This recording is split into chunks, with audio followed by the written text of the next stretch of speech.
आइए हमारे साथ है डिम्पी, और डिम्पी लेकर आए ऐसा ही एक बेहतरीन स्टॉक जहां पर फंडामेंटल से मजबूत और सब कुछ बढ़िया है, लेकिन प्राइस एक्शन के अलावा सब कुछ बढ़िया। क्यों डिम्पी, सही है ना? बिल्कुल ठीक है। और एक और चीज भी बिल्कुल ठीक है, एक जो पिछले 2-3 दिन से जो फार्मा का दिन है ना, आज हमारी लिस्ट में वो फार्मा वाला शेयर ही है, जुबिलेंट लाइफ साइंसेज। ये एक और फार्मा का शेयर है। अगर आप काफी सारे शेयर्स देख रहे होंगे जिसमें अच्छा मूव मिल रहा है, तो जुबिलेंट लाइफ साइंसेज को कैसे मिस किया जा सकता है। अब जरा पिछले 1 साल का ट्रेंड, इसके कुछ फाइनेंशियल्स के आंकड़े और एक बहुत इंपॉर्टेंट चीज आपके सामने रखना चाहता हूं जो कि जुबिलेंट लाइफ साइंसेज में एकदम से टर्न अराउंड भी कर सकती है। पहले जरा जुबिलेंट का चार्ट, ये पूरे 1 साल के अंदर सिर्फ 8% ये चलता हुआ शेयर बना। अब इसके अंदर जरा इंपॉर्टेंट फैक्ट देखिएगा। पहले जरा आपको सालाना मुनाफा इसका दिखाता हूं, उसके बाद आपको मुनाफा तिमाही का होगा। पहले अगर सालाना मुनाफा देखेंगे तो इसके अंदर एक इंप्रूवमेंट देखिए, 79 यानी कि पिछले 2 साल से इन्होंने मेंटेन किया, लेकिन एकाएक जैसे FY18 आया ये मुनाफा करीब 3 गुना हो गया और 263 करोड़ रुपए का इन्होंने इस बार प्रॉफिट दर्ज किया। तो ये तो हो गया इसका मुनाफे का ट्रेंड जो कि पिछले 3 साल का तिगुना दिखा। अब इसका मुनाफे का सालाना ट्रेंड, यानी कि हर क्वार्टर में भी आप देखेंगे तो आपको ग्रोथ दिखेगी। 22, 56, 97, 86, ये आपके सामने पूरा का पूरा ट्रेंड है जो कि इसने मेंटेन किया है। ये फार्मास्यूटिकल वाली कंपनी, जोरदार मूव इसके अंदर आ सकता है क्योंकि इसके बाद फाइनेंशियल्स का बेस स्ट्रॉन्ग है।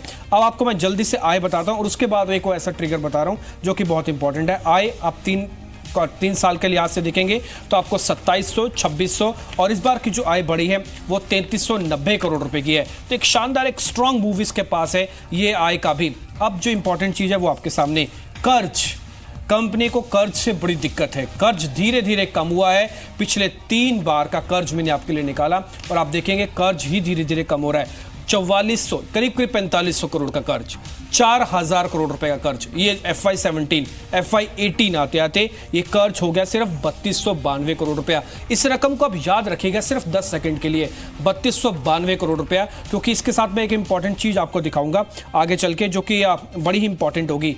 ये 3295 और एक बार आप मेरे को वापस से आय का आंकड़ा दिखा दीजिए FY18 का, वो 3390 करोड़ है। कंपनी चाहे तो सिर्फ 1 साल की एक कमाई से ही पूरा पूरा कर्ज उतार सकती है। ये अनिल जी, ये बहुत इंपॉर्टेंट है। डेट फ्री हो जाएगी कंपनी, इंस्टीट्यूशनल की होल्डिंग ऑलरेडी इसके पास है। तो आप इससे क्या कह सकते हैं, डेट इक्विटी रेशियो जिसको हम कहते हैं कि कर्ज का पैमाना क्या है, वो अब 1 से भी कम हो गया। 1 से ऊपर मुश्किल मानी जाती है, 1 से कम इसके लिए बेहतर माना जाता है। इंडस्ट्री का पी सस्ता है, 28 के पी मल्टीपल इंडस्ट्री का, इसका 19 का है। और टिपिकली डिलीवरी वॉल्यूम भी है। फार्मा कंपनीज में ना डिलीवरी वॉल्यूम जरूर देखना चाहिए कि इसके अंदर इंस्टीट्यूशनल या फिर इन्वेस्टर पर्टिकुलरली कितने रहते हैं। 28% का डिलीवरी वॉल्यूम इसके अंदर है, यानी हमेशा 10 में से 2.5 शेयर इसके डिलीवरी में हमेशा बने रहेंगे।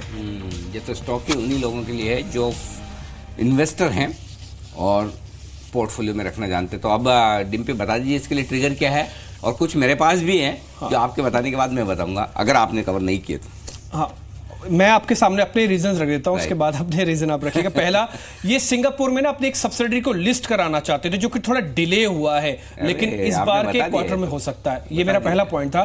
जो असल में सिंगापुर में लिस्ट कराती है, अपना कर्ज एक झटके में कंपनी उतार देगी, इसको अपनी सेल्स का भी इस्तेमाल नहीं करना पड़ेगा। ये सबसे इंपॉर्टेंट ट्रिगर हमको लगा कि जरूर आपके सामने साझा करना चाहिए, जो पिछले 1 साल में नहीं हो रहा, अब हो रहा है इस शेयर के अंदर। दूसरा, FI की होल्डिंग 2.5% बढ़ी है। ये बहुत इंपॉर्टेंट पॉइंट होता है, इसलिए हम आपको बार बार बताते हैं कि पूरे 1 साल में अगर आपका FI से निराशा हुई है, इस शेयर के साथ वो बिल्कुल नहीं हुआ, 2.5% होल्डिंग है। तीसरी, अहम मूविंग एवरेजेस के पार हुआ। चीन से अब एक्सपोर्ट्स की मंजूरी मिली है। ये खबर भले बहुत छोटी है लेकिन कुछ कंपनीज के लिए बहुत इंपॉर्टेंट है, जैसे मार्क्सन फार्मा आप कई दिन से देख भी रहे थे, ऐसे इसके लिए भी है। जुबिलेंट लाइफ साइंसेज के लिए भी है। चाइना में इसका बड़ा एक्सपेंशन हो सकता है, ये एक इंपॉर्टेंट है। और कर्ज में जो लगातार कमी, और अमेरिका में इन्होंने कहा है कि जेनरिक दवा को हम अगले 3 साल में 2 गुना कर देंगे। ये डोसेज वाली कंपनी है, ज्यादातर दवा आपकी कंपनियां इंजेक्टेबल है, लेकिन डोसेज वाली बड़ी कंपनी है और जेनरिक वर्जन में 3 साल के अंदर 2 गुना अमेरिका में कामकाज करना चाहती है। पिछले 1 साल में नहीं था, ये सिर्फ 1 साल में हुआ है। अब मैं आपको 3 कारण बताता हूं इसके, जिस वजह से ये स्टॉक मुझे बहुत पसंद है। पहला तो ये जो सब्सिडी की बात आपने की सिंगापुर की, वो एकदम परफेक्ट है, वो सही है कि उसकी लिस्टिंग की बात काफी समय से है। लेकिन डिम्पी, इसमें खास बात है कि जितना वैल्यूएशन इसकी सब्सिडी का बताया जा रहा है, हाँ, उतना ही कंपनी का मार्केट कैप है। हाँ, तो इसका मतलब सब्सिडी का वैल्यूएशन अगर इतना ज्यादा है तो फिर कंपनी की बाकी कारोबार की वैल्यू भी तो है ना। Point number 1। पॉइंट नंबर 2, जो आपने दवाओं की बात की, चाइना की जो कुछ अप्रूवल्स, ऑन एन एवरेज 20 से 30 दवाएं कम से कम इनकी हर साल अप्रूव हो रही है। बिल्कुल। तो 30% सालाना ग्रोथ ये कंपनी आराम से दिखा सकती है। और एक और रीज़न जो आपने कहा 2.5% एफआई ने होल्डिंग बढ़ाई है, बाजार के बिग बुल राकेश झुंझुनवाला, बाजार के दूसरे बड़े वेल्थ इन्वेस्टर रामदेव अग्रवाल साहब, इन सब के पोर्टफोलियो में ये स्टॉक दमदार है। तो ये एक और रीज़न है कि जुबिलेंट लाइफ। लेकिन एक चीज़ बहुत क्लियर है, इस स्टॉक को आज कल परसों के लिहाज से नहीं देखना है, सिर्फ और सिर्फ मुझे याद है मकवायरी की रिपोर्ट भी इस पर शायद 1100 रुपये के आसपास के टॉप मिड कैप्स में है ना। तो बाकी सारे फंडामेंटल्स एकदम परफेक्ट है, इन्वेस्टमेंट ग्रेड का स्टॉक है। लेकर अगर आप पेशेंस नहीं रख सकते तो फिर मुश्किल है। एक बार मैं राय लेना चाहता हूँ भसीन साहब से, जुबिलेंट लाइफ। भसीन साहब बताएं।